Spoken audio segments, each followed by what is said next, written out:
Yeah, just one more thing. In the 1970s and 1980s and early 1990s, the Indian National Congress, Nehru's family were the people in charge of the finances.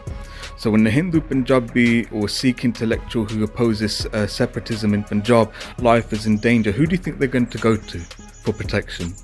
They are going to go to those who control the economy and the finances for protection. So many did go to Indira Gandhi for help because she and her family and her party were in charge at the time.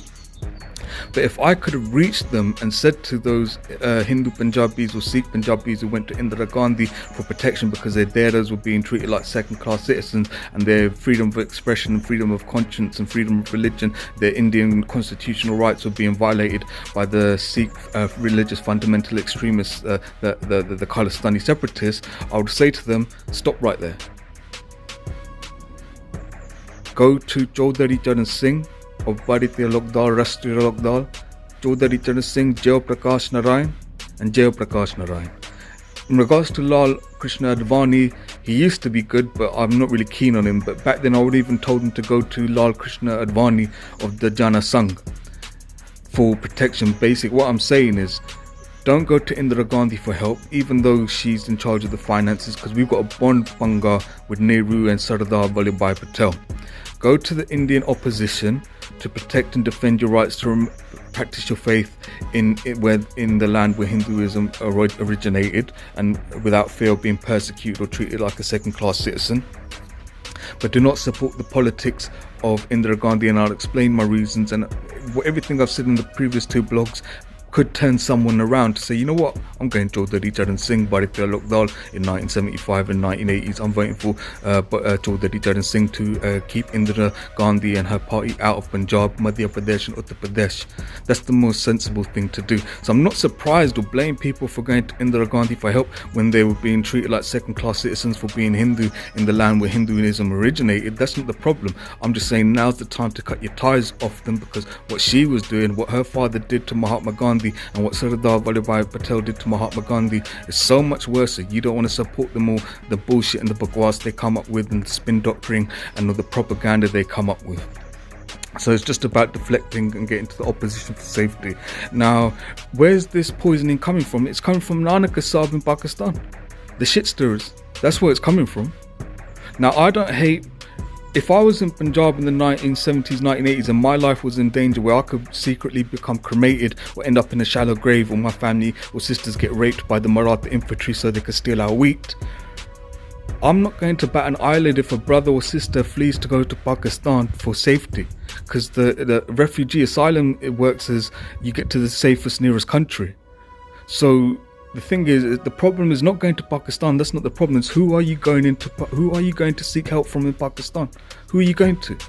The Khalistanis went to jihadists. They reconciled with jihadists who are hell-bent on eradicating Hinduism from the planet, forcing every Hindu to convert to Islam. That's who they went to for help. I would go to Saint Mean Mir Taqat, Shah Dara Shiko Taqat. In Pakistan, Sindh, there's a village called Mithi in Tharpakar in the Sindh, where Hindu sadhus and Sufi fakirs live in peace and harmony. There was the sane Baba Abdul Sattar Eddi, who looked after homeless children in Pakistan and took in Hindu daughters and treated them like his own, and no condition they had to convert. He'd still let them remain and keep the Hindu religion. So going to people in Balochistan or Pashtun who live in harmony with Hinduism, Dharma, in the land where Dharma originated, that's go to them quickly, get their shittikar, go. Because if you stick around, you're going to be kidnapped and secretly cremated. So that's not the issue. But to go to jihadists who have a hell-bent mission of forcing and kidnapping and raping Hindu daughters, when we've got gurus named after Hare Krishna, Har Gobind of the Akal Taqat, Meri Peri Teg Fateh. That's very wrong what they did. Now, people in East Punjab are very hesitant to go to Pakistan because of 1947, and all I've got to say is what the Maratha infantry, Nehru and Sardar Vallabhbhai Patel did to East Punjab, the breadbasket, after 1947 is such a bigger piss take than the actual partition. It's worse, based on the principle. Because the principle is, if we stay with acts of union in India in 1947, we're going to have economic freedom. But what Sardar Vallabhbhai Patel and Nehru did, they did colonial British Raj policies internally for the Indian capitalist selves. So then we're going to look over the border to Pakistan and say, what you lot proposing? To our West Punjab brothers and sisters, our enslaved mums and dads from West Punjab, what you lot proposing? Because what they're going to do to us is far worse. So it's not going to Pakistan that should be frowned upon. We have to move on from that. But we have to look at, our lives are going to be in danger if we stay in East Punjab. It's who are you going to? Go to like Nusrat Fateh Ali Khan, those who live with Ravi Dasya, Hindu Sufi fakirs who live in peace and harmony. Then that's no more bat eyelid. Go there quickly. That's not the problem. And I guarantee we can find brothers and sisters in Dravida and Nadu who aren't surprised that we'll go to those who live in peace and harmony. Because if Hinduism is in danger, you'll find Hindus from South India will get to the north and keep watch and post to defend Hinduism. But if Dravida and Nadu, South India, can see Hindu sadhus are looked after by Sufi fakirs in Pakistan, then what's the problem? Is there any need to be so vigilant? If Hindus safe, people aren't going to fight a Maratha infantry war to steal people's agriculture in Punjab or Kashmir. So that's all I want to say.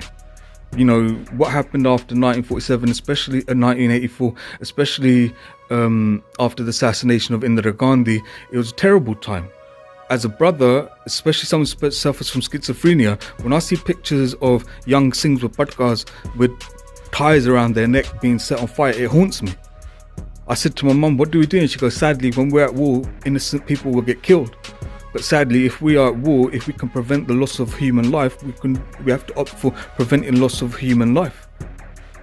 It's very dangerous. You know, I wish it didn't have to be like this, but honestly,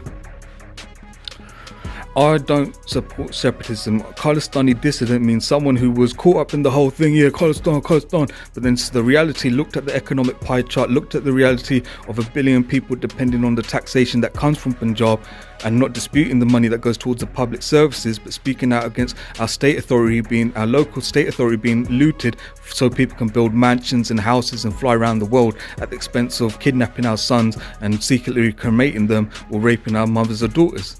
We can speak out against that as long as you acknowledge that 50% mandatory tax. And that's all I've got to say. That's Guvluv84Arya of OSNST. Reject separatism, de-radicalize, and get behind the Indian fierce opposition. That's my opinion.